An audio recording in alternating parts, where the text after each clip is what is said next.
Assalamualaikum warahmatullahi wabarakatuh. Perkenalkan, nama saya Ibrahim Muhammad Santana dengan nomor induk mahasiswa 2502010221133. Hari ini kita akan mengulas secara mendalam rapor kinerja makroekonomi Indonesia selama 7 bulan pertama di tahun 2026. Pemaparan ini merupakan evaluasi komprehensif bagaimana pertumbuhan PDB kita, dinamika inflasi, tekanan terhadap kurs rupiah, hingga daya beli masyarakat real di lapangan. Secara keseluruhan, data dan fakta yang disajikan dalam naskah dan slide ini merujuk pada data resmi publikasi BPS, Bank Indonesia, serta analisis dari CNBC Indonesia Research. Mari kita masuk ke bagian pertama.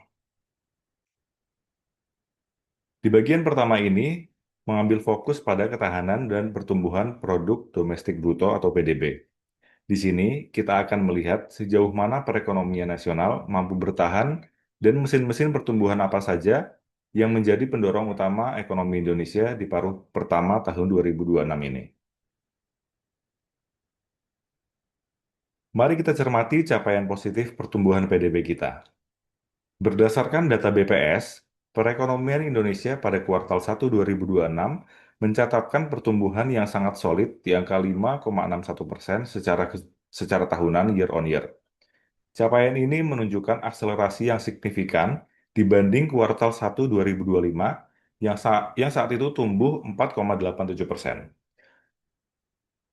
Kemudian konsumsi rumah tangga menjadi penopang besar dengan menyumbang kontribusi 2,94 poin persentase. Lalu belanja pemerintah melonjak pesat hingga tumbuh 21,81% year on year, dipicu realisasi THR, belanja barang, dan percepatan penyaluran jaring pengaman sosial atau bansos. Selanjutnya, sektor pariwisata dan kuliner melaju kencang dengan pertumbuhan 13,14% pada penyediaan akomodasi dan makan minum. Didorong tinggi mobilitas masyarakat saat momentum Ramadan dan juga Idul Fitri. Artinya, faktor musiman dan stimulasi fiskal sukses sukses menggenjot kinerja Q1 2026. Berikut adalah grafik tren pertumbuhan PDB Indonesia dari waktu ke waktu. Bisa kita lihat pergerakannya dari 4,87% di Q1 2025 melaju naik ke 5,004% di akhir tahun 2000 dan memuncak di level 5,61% pada Q1 2026. Puncak pertumbuhan pada kuartal 1 2026 didukung penuh oleh kombinasi stimulasi fiskal dan belanja konsumsi yang tinggi saat libur panjang. Untuk kuartal 2 2026, diproyeksikan sedikit melandai ke angka 5,20% akibat efek normalisasi pola belanja pasca Lebaran. Namun, kabar baiknya, secara keseluruhan pertumbuhan kita tetap terjaga stabil di atas target 5%. Sekarang kita beralih ke bagian 2, yaitu inflasi dan stabilitas moneter. Jika di bagian pertama kita melihat sisi pertumbuhan, di bagian ini kita akan mengurai tekanan-tekanan yang membayangi seperti laju harga barang dan depresiasi nilai tukar rupiah terhadap dolar Amerika Serikat. Mari kita bedah indikator utama di bidang moneter. Di bidang moneter. Yang pertama yaitu inflasi. Rapor inflasi tahunan per Juni 2026 mencatatkan angka 3,34% year on year, naik 3,08% di bulan Mei. Meskipun merangkak naik, tingkat inflasi masih berada di sasaran Bank Indonesia, yaitu 2,5% plus minus 1%. Untuk meredam efek domino kenaikan harga komoditas energi global, BI telah menyesuaikan BI rate sebesar 100 BPS ke level 5,75%. Yang kedua yaitu nilai tukar rupiah. Nilai tukar terdepresiasi sebesar 8,22% year to date dari posisi 16.670 rupiah per US dollar di awal tahun hingga bertengger di kisaran 18.040 rupiah per US dollar pada akhir Juli 2026. Tekanan kurs ini dipicu oleh tingginya lonjakan yield US Treasury dan ketegangan geopolitik Timur Tengah.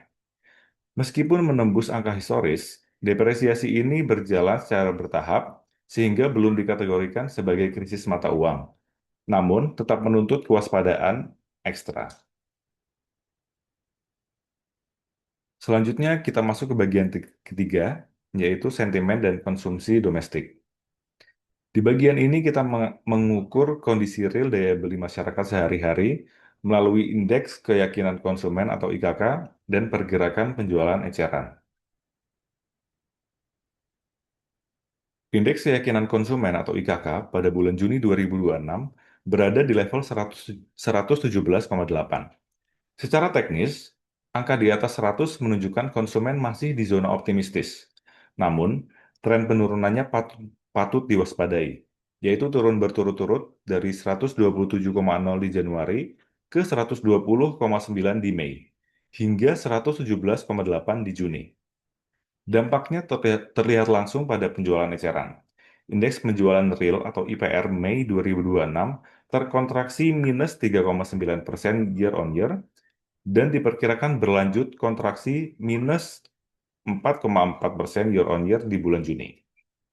Penyebab utamanya adalah normalisasi belanja pasca Lebaran serta melandainya kemampuan belanja masyarakat kelas menengah ke bawah. Selanjutnya bagian 4, yaitu sektor real dan pasar keuangan.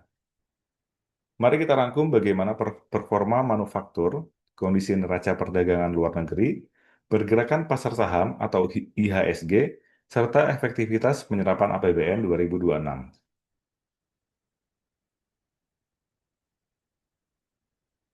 Berikut 4 indikator vital sektor real dan keuangan dalam bentuk matriks. Yang pertama, PMI manufaktur dengan status kontraksi. Berada di angka 46,9 per Juni 2026.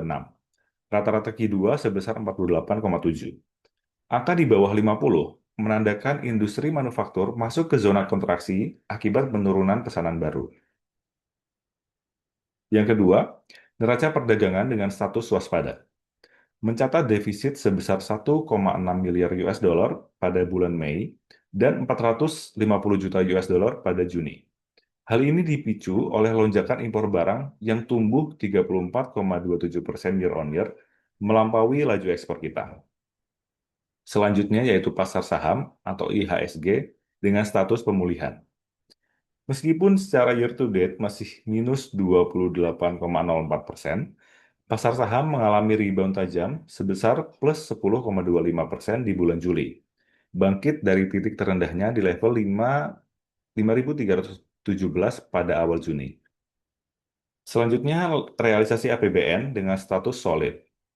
Belanja negara paruh pertama terrealisasi sebesar 1.656 triliun rupiah, yaitu 43,1% dari target. Tumbuh plus 17,8% year on year, dan terbukti sukses menjadi mesin penopang utama PDB. Secara umum, ekonomi Indonesia memiliki ketahanan atau resilience yang baik karena mampu mempertahankan pertumbuhan di atas 5% di tengah ketidakpastian global dan lonjakan harga energi. Namun, kita tidak boleh lengah. Sinyal bahaya muncul dari kontraksi sektor manufaktur, pelemahan penjualan retail pasca musim liburan, serta defisit neraca perdagangan akibat membengkaknya biaya impor komoditas dan bahan baku. Sebagai penutup, untuk mempertahankan kestabilan ekonomi pada paruh kedua tahun 2026, sinergi kebijakan pemerintah dan otoritas moneter harus difokuskan pada 3 langkah kunci. Yang pertama, menjaga daya beli masyarakat, terutama kelas menengah ke bawah, melalui insentif dan jaring pengaman sosial yang efektif. Kemudian, mendorong investasi fisik, baik PMDN maupun PMA, untuk menggairahkan kembali sektor manufaktur dan menciptakan lapangan kerja. Selanjutnya yaitu meningkatkan efisiensi dan ketepatan sasaran anggaran APBN, agar belanja publik benar-benar memberikan multiplier effect maksimal ke ekonomi real. Sekian presentasi dari saya. Terima kasih atas perhatiannya. Wassalamualaikum warahmatullahi wabarakatuh.